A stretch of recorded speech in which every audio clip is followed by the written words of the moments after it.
I never played for fame, for money. I just played for passion. And then everything else came kind of with it. So for me, it was more difficult when I became number one to manage the expectations and experiences as well. Realizing that and saying, look, I'm in control, I'm in charge.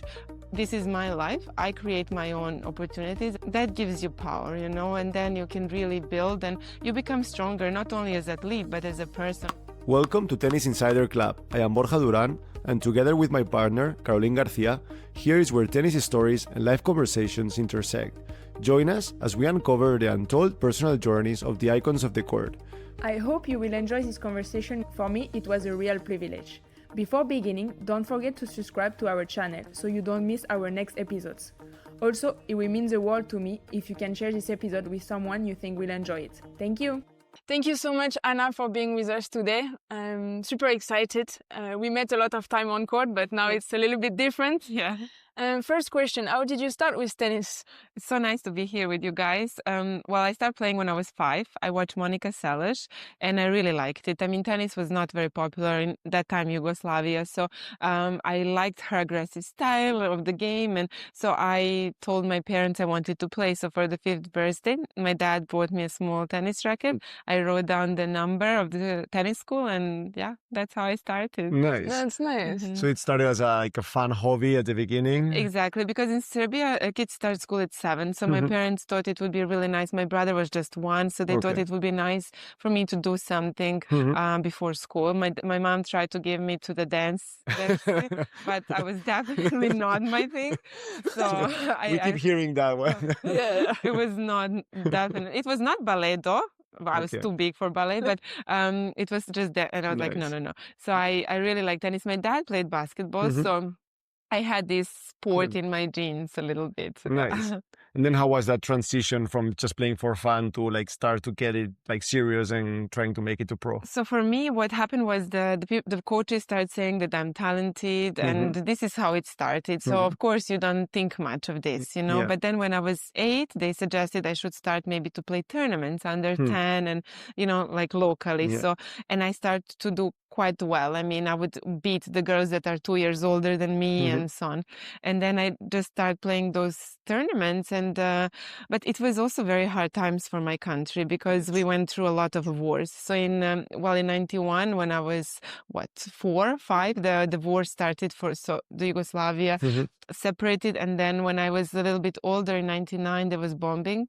So then my country was under sanctions. It was very difficult for us to travel. Economical situation was difficult. Even just to get simple food, like my parents had to drive to Budapest to be able to buy food because in Serbia everything was rationed and under sanctions. So it was quite difficult times. And I was very lucky that at the age of 12 I got my first sponsors. Nice. And it was in Tarp. I played a tournament in Tarp. The famous one. The famous one, yes. And I lost first round, but I did make finals in doubles. And they saw me, so they invited me for the selection camp. And then they chose to sponsor me. Nice. So I guess like everything changed with the help of the sponsors and being a bit detected, kind of. Yes and no, because the problem was that after a year the agency bankrupt, so they had to like stop sponsoring us. It was 2 or 3 of us, the girls, and but it was really nice because I was training. I remember with Ivanovic. He was a coach, and he really built like a good set of like, you know, discipline and training and sessions and so on. So it gave me this good base basically. And then again between 13 and 15, I really struggled again financially because it's hard, you know, you have to travel. I had like my parents would find a little help and so on. And then at 15, I got my manager, and it was also by accident, like randomly. And I was very, very lucky to have that. But then like everything went so quickly for you to reach like the pro level. Yes. And what was your goal when you were like 15, 16?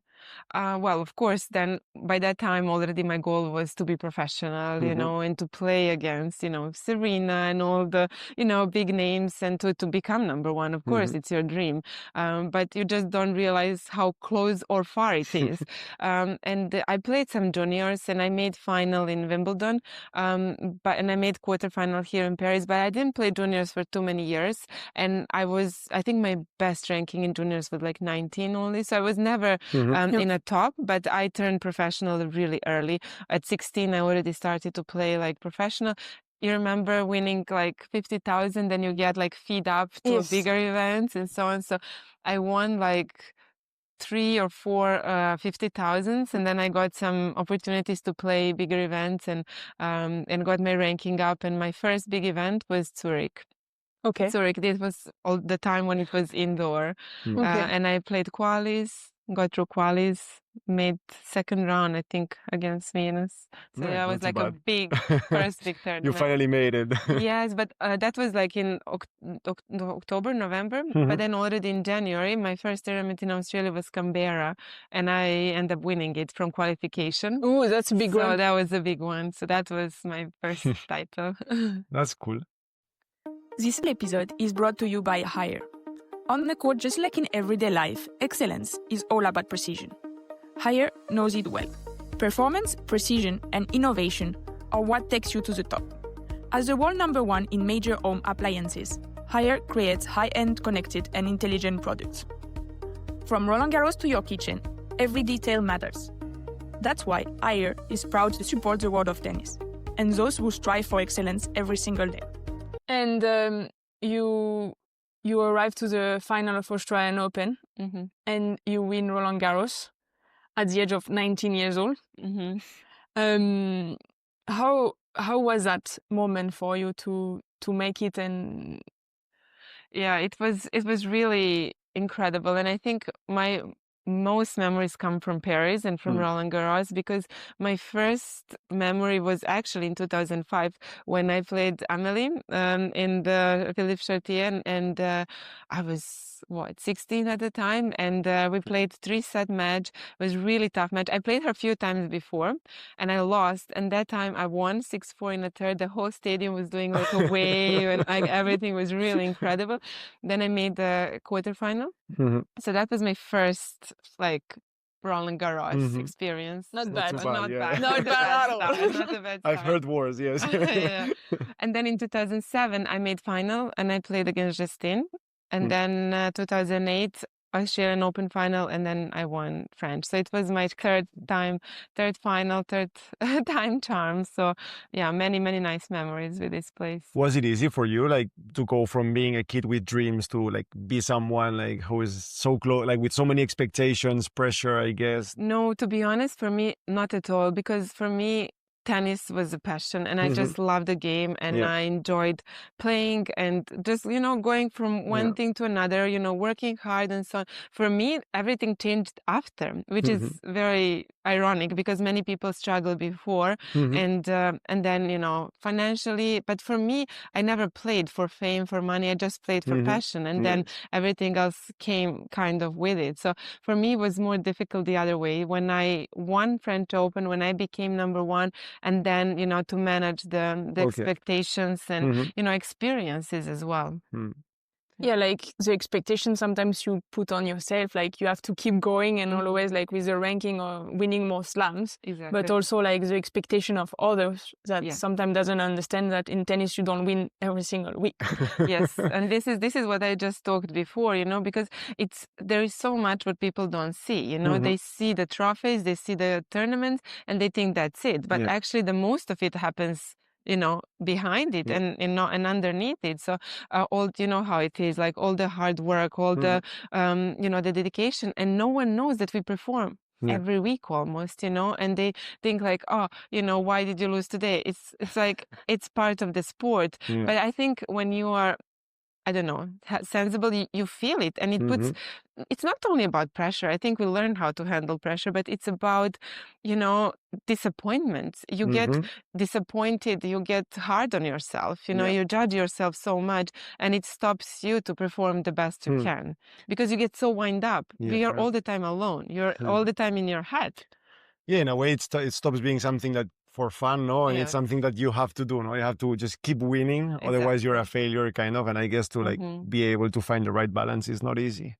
It's not at all, and I think now people talk more about these mental struggles and everything that goes on. But I made a joke downstairs before, but it's true. Like 15 years ago, if someone mentioned they work with psychologists, they would be like, oh, she's a cuckoo. Yes. Like she's a crazy one. You should play her, Yeah, it's true. Yeah, it changed so much. I think maybe it started a bit like 2000 with Naomi and Iga. Yeah, Iga traveling with psychologists. I think it helps to bring awareness, and now you can see even guys talk about it, which is nice to see because it's true. Behind the scene, we know that everyone goes through the same. Yes, and I think it was like unfair to try to show to everyone that athletes for some reason were like superhero and was not suffering depression, and they were always on full time, and people were like putting some athlete on top of the stairs or whatever, and it's good to also show vulnerability and honesty at the end. Yes, 100%, because there is like such a big gap between, what they see and what's the reality, and of course, I'm sure that not everyone wants to, to open up and talk because it's still very personal and you have to talk in front of the millions, but you cannot deny what goes on. Yeah. How did you manage to get out of a bit that tougher moment and find your way to the top? For me, because I actually am introvert, so for me, just being on center court, and it took time to adjust. Of course, at the end, you love it because you love to perform. You play also to perform on big stadiums and so on. But, when things don't go well, it's very overwhelming, because everyone is watching and you're not in your top and you want to do everything to be on top, but it's just not happening. So for me, the biggest moment was to realize that, look, this is my life and I should care about what I feel and what I go through and not what others expect me to do or to be. And when you stop caring and you realize that, at the end of the day, it looks like they care, but they actually don't care. That's a hard realization, and it's like, what, they go on living their lives and you continue to dwell on what they said. And I think realizing that and saying, look, I'm in control, I'm in charge. This is my life. I create my own opportunities. I create my own. That gives you power, and then you can really build and you become stronger, not only as an athlete, but as a person, which I think it's very important. Was it easy for you? Like, because I think the theory, it's very easy to arrive to that conclusion of I should not care about what other people think. But did you really struggle, or did you need like a lot of time to really be able to believe it and absolutely, like not care? Absolutely. And I think it's a process, and I still learn. Of course, if I had this, knowledge, then it would be easier. But I'm still, learning and to kind of, just follow your own path. And it's definitely a process because you're constantly on the influence of others in a way. Yeah. I mean, and when you won your slam, you were 19, right? Yeah. So you're still like a 20. Yeah, exactly. You're a baby. I know, like you're completely. not. Most of guys, people are like at that age still figuring out what they want to do like 10 years from now, and you're like with so much pressure. You don't have the tools to handle it at the moment. Yeah, and also the thing is that you are, like you say, you're in a public eye, and you have to deal with everything you go through publicly, and it does put a different, perspective, and people just think, oh, but it's easy, you just keep, I don't know. Like now it keeps getting even worse with social media. Before it was more like traditional newspapers, the TV, but you could turn it off like easier. Like now you really have to like turn your phone off if you want to live in your bubble, and it's not easy to do it. So yeah, absolutely. And this is something that I feel fortunate that when I played, the social media was not that developed. It existed, but not that much. But I must say, I never ever read comments, even now. Like up to today, I never read any comments. I don't have needs to do that at all. No. And I think this is very important to understand. And if you think about next generation as well, to understand that their validation doesn't come from the outside. It doesn't come from a comment of someone, who is maybe sitting at home and watching it on TV. So when you can switch that off and surround yourself with the right people, it helps. Do you think in a way, like, young players, maybe like there's a lot of people trying to help you as a tennis player, but maybe there's like not so much focus on the like human side or mental side to make sure that these people, when they arrive to the top, they are like ready to handle all these like pressure, expectations? Yeah, I think that's definitely the case. And I think it would be very helpful if there should be more awareness about it. Because I think you can see that a lot of people are there for the ride, just to be there, when you reach the top, to be there for the picture, to be there for the trophy. You're like so much. You're like, I know exactly what you mean. Because it's true, and to have this genuine care of the well-being, and to understand, what, maybe the tournament is not the most important thing. Maybe it's better to skip it. Maybe this you need to find, and it's not many times that you find this. Yeah, to find people who care about what is important for you and not for them, right? Because it's very easy to say, oh, you have to win, but like maybe for that person, like it's not their ultimate goal to be number one in the world, right? Exactly. I must say, when I stop and when you just look as a player and you look at the tournaments and so on, but then when you stop and when you look on the outside, you also start to appreciate much more what the tournament does, and what they bring. So you start to see the other side, which maybe you don't see or appreciate enough as a player. And I can see that with the younger generation. They don't necessarily always appreciate what the tournament does for them as well. So this is one thing that I can say that I learned, is the other perspective as well, which is also super important. So, but finding the right balance and helping young players to deal with all these things, and not create more pressures. With the experience you have now, since you stopped tennis, would you have done things differently when you were a player? 100%. 100%. Especially like at that 20 years old. Or... Yes. I mean, at that time, you can't really judge much. You're young.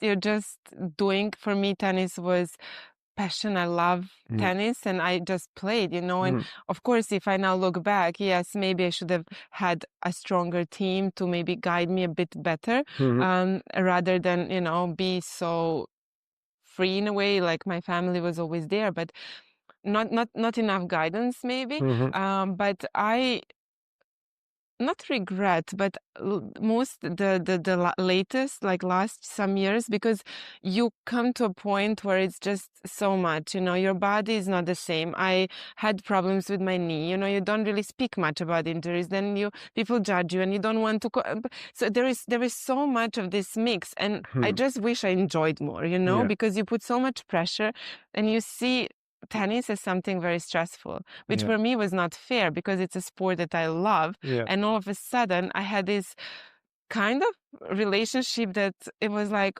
oh my God, it was hard to get on a court, not to perform so much, but just in general to be on a court. It's true. If you're not surrounded with the right people, at the end they're like just pushing you into play more, win more, compete more. And like, I remember when we started dating, you were like with your shoulder destroyed. Me at the beginning, I didn't want to say anything, but you see someone who's suffering like crazy. And first of all, sometimes I think as an athlete, you feel guilty to communicate that you're in pain. But then you were like playing every week. You were playing doubles, and from the outside, it's like, hey, take a break, get healthy. And then, but no, everyone is like, you have to play, you have to play, you have to play. And this is crazy. You have to really have people who care about the human part of you. Yeah, I think the system already sometimes as a player kind of stress you with the ranking, with like, completely. Oh, I should play. And you also believe like, okay, why I'm not healthy, or why I cannot compete and the other one can compete, but everyone is like in pieces. And you're like, and your team sometimes is there because you didn't communicate it well also. But you feel you're not listened, or you feel weak, and you like keep playing with like half shoulder, half knee. But this is the thing. I experienced something similar. I finished 2014 number 5 in the world. I started 2015 in Australia, made final in Brisbane. went to Melbourne for the tournament, and like just coming out of the shower, I broke my toe. And it was like so painful, and like I had shivers and everything. And 3 days later, Melbourne was starting, or 2 days later. So they're like, look, with the toe, you cannot do anything. You cannot put it in a cast. You can just, and my toe is so swollen. Like it still gets swollen occasionally. So they were like, just take a painkillers. So I was playing with a broken toe. That's crazy. And, and I just came off like amazing year and everything. And it's just, for months, I could not even put my shoe on. I had to cut my shoe on the side to be able to run, because every time you have to push, it's painful. I mean, the toe for running, to play tennis, whatever, is super important. Exactly. You cannot push on it. Exactly. And I paid like with the painkillers and through pain. And then I started to have problems with my knee, and I could never really recover. I could not run for 30 minutes because the whole chain would be, painful. But this is the thing, like people don't really know, and you try to, play, you say I have pain, but what does that mean? Just go play or don't play. But if you don't play, you have this, consequences. So, but it's true. Like, and sometimes on the moment when you have pain somewhere, you as a player, you don't specially think about like what can be the consequences. Like you were injured in your feet, but then it became your knee, and then it can become someone else. So you have to have a good team around you to tell you like, maybe it's not the best. I'm not sure how it's going to be in the future. Yes. But if you don't have those people, it's really tough as a player. You cannot deal with everything. Yeah, 100%. Yeah. And mentally, it's going to play a toll, because at the end, if you cannot enjoy tennis, eventually it's going to become like toxic, no? Because if it's a painful experience. But I think it's the whole environment teaches us, I don't know how it's in men's tennis, but I think much more relaxed than in women's, where they put so much pressure on us to live in a bubble, like I remember it's like you have a day off, you shouldn't like go on sun. The sun takes away energy. You shouldn't go shopping too much. So like you end up sitting in your room, like reading books or watching maybe like a show or something. And it's fine for a certain time, but like week in, week out. And with many times with the friends, you're in different time zone and you travel alone. So it is very unique. Sport. I remember when we started, like I started traveling with her, she was telling me the off day between matches that she could not go for a little walk because she would lose explosivity. I'm like, come on, you can walk 2 kilometers, you're gonna be fine. But it's true. Like if it's you were told this all your career. But this is the thing, you are told since you're 16, 17, 18. From and coaches or from like your... From coaches, mostly. Like I didn't have this from my family, but it's mostly from the coaches and from the team around. And you start to believe it, and then if you don't have success, like if you don't win every match, you start to believe that that's true. And then you still do it, and then you do it more, and you still, so it's like, it's a weird thing. Yeah, because in a way you don't balance tennis very well, or you are not happy outside of tennis. Exactly. So it's kind of a circle. Yeah. Then it's funny because we did some like very good coaches here, like Darren Cahill, Brad Gilbert, Ivanovic, and all of them say that if you don't find balance, you're going to crash. Yes. So like... But you see, they're mostly men coaches. Yes, it's fair enough. True. And I worked with Darren for a while, and I really enjoyed because he tried to encourage me to have a little bit more. Like, just go to cinema, just go for a walk, just go shopping, just go shopping. yes. No, it was really the truth, because they have a different approach. So you should talk to a woman coach. Okay, interesting. After you can give us some good names. We will go ask tough questions. Exactly. Just don't give them heads up. No. Dominic, we had Dominic Thiem a few weeks before his retirement, and he was saying that he thought this lack of balance was that first he was blaming it like to why he had injuries probably, and second to the fact that he didn't want to play any longer. He was like, I'm pretty sure if I had more balance, and he was mentioning Novak or Roger, that he thought that's why they could play like until 40, 100%. Because for them it's like a nice thing to do. 100%. But imagine, living, I played 13 years professional, like always going, it's unbearable. in the room. You're not allowed to go shopping. You are only allowed to go to shopping or restaurant if you play like 2 days later, So never. So never. And it's just really, really hard, And, I remember the year I won French Open, like every night before my matches, I had to have dinner with my brother and my fitness coach, and that was the team. Like my parents were not allowed to join because it was too much, too many people, too much energy taking, too long, everything. And it's just like, and you do it, and it's like you win, and you think it works, but it's not sustainable. And that's why I think in women's tennis, maybe you miss a little bit more consistency because men have more balance. Yes. Do you think like this lack of balance is one of the things that makes you, I want to retire? Because you retire quite young, 29 or 30, no? 100%. This is the main driver for I'm done with it? I mean, I think it's a combination of things, but it's definitely that, because you do live in a bubble. And of course, I'm very grateful for that because it's a really incredible opportunity that we had and the sport that we did and we, traveled the world and all that. But it is very, very hard, and for me, one of the things I remember, I was in Singapore playing, and you win, you lose, it doesn't matter. You're back in your room, you're alone, you cannot speak to anyone really because they're in a time difference. Yes. They maybe were up to watch your match, but then they fall asleep. So by the time you finish press and everything, everyone is asleep. So you win, you lose, you cannot share it with anyone. And, you travel mostly just with your team.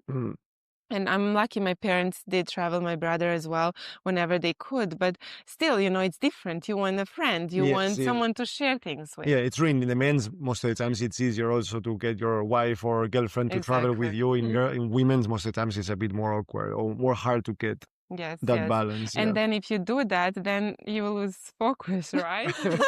That's a famous one. I know. If you're in couple, you cannot play well. No, we are the black sheep. We are the black sheep of tennis. Exactly. It's very hated. Yes, it's true. It's true. Me, I'm always shy to look at your dad. I know he's blaming me for everything.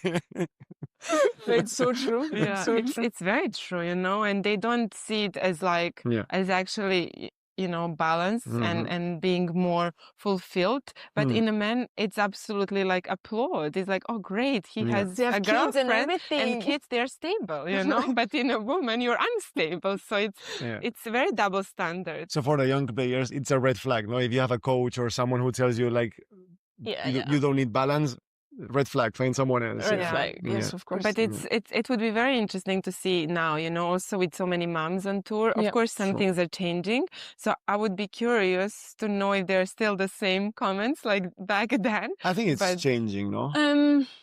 I think like the mom that come back to tennis say they have completely different perspective. Yes, this I believe. Like we talked a lot with Belinda Bencic, and she said that sometimes she was like super focused tennis, and she was like it was life and death out there. Exactly. And now she's like, oof, I had the best day ever after lost in 6-1 in United Cup with my kid in the beach. Yes, exactly. So I think it's gonna bring something. Obviously, like there is way more like opening about mental health and understand like there is ups and downs. So I think it's changing, but yeah, I know, like we are putting more importance on balance.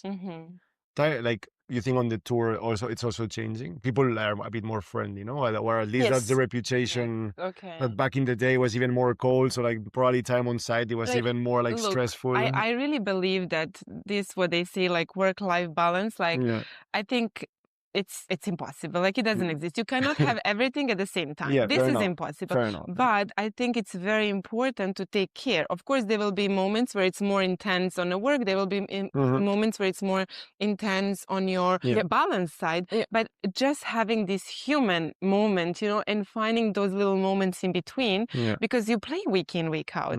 And of course, like let's say a Grand Slam, okay, you do that but sometimes having this little like outlet or hobby can help you. Yeah, or skip a 250 tournament, and just go home and spend some time with family, recharge your batteries, and then go like all in the next week. Yeah. I think also like the vibe and the relation between players lately is a bit like more chill, a bit nicer. It's not. You cannot say it's friends, but like you can have a chat, you can joke. It's a little bit like maybe as like the men's kind of. Okay. And also it's a bit like more relaxing, you know, you don't enter the locker room and you're like stressed, you know, like everyone is going to kill each other. With Anna was like that back in the day. You were getting tense. It was. I mean, not between us, No, but I'm kidding. in the locker room, it was like this. Yeah. You know, you don't talk, you look where your locker is. Yeah. So I think also that brings a bit like a more nice atmosphere. Well, it makes the days more bearable. No? Yes, exactly. Yeah. You know, if you meet everyone, it's like, it's, you know, little chat and everything.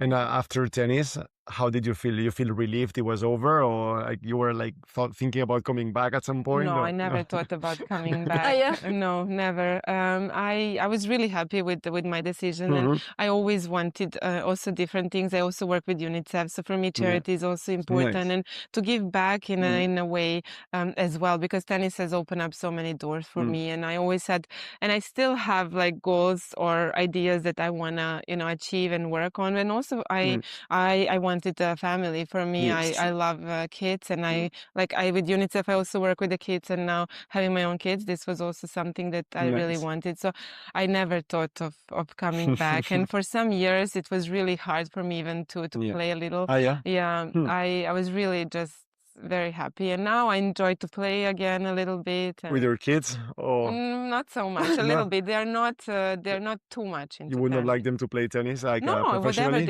whatever they choose. I really give them opportunities, and I follow them, because I think deep inside they all know, right? Yeah. So they should be able to do whatever give them options, they and let them choose. Yeah, that's smart. Yeah, it's not easy to. Did but you you ever... never never think about playing tennis again? No, now I'm like 37, and I do like to play now some exhibitions and so on, but no, not in a professional. And coaching, it was never something. No, because then you still have to travel full time, and for me, I felt I was very lucky to have my career before I had kids, and to have those. The first years are the most important for the kids, so to have the opportunity to be with them and to, guide them on or give them the values that I believe they are right values. So for me, this was super important, and I still, they're my priority, and I like to work. For me, that's also super important, but I would not be able to travel full time. Yeah, no, me. I remember like when we started to get serious, I asked her, okay, like I'm happy to support your tennis journey, but you have to promise me there's no coaching after. Yes, exactly. Do you want to coach? No, I don't want. I don't want, but I mean, I do understand the question, because like traveling while you are a player makes sense, but after, if you want to go through a coaching career, you have to commit, you have to travel more. And it's not something I want. Mentoring, yes. This is different, helping young player if they have a question or advice, or, maybe going in your hometown on a court and showing them a few things. Yes, this is fine, but to travel full time, no. And to be honest, to travel just a few weeks, it also makes no sense. Yeah, you make no impact. You have to be involved. You have to be involved, and if you have to be involved means also like when you're back home, you have to follow the results, the matches, and maybe it's like time difference. So either you do something, you do it 100%, or you do something else. But there was no coaching. At the end, no, and helping kids at the end is where you can have the most impact at the end. To use your experience to, hey, you can do it like you can still have success, but do it the right way, and like make it more sustainable. That's like an amazing gift.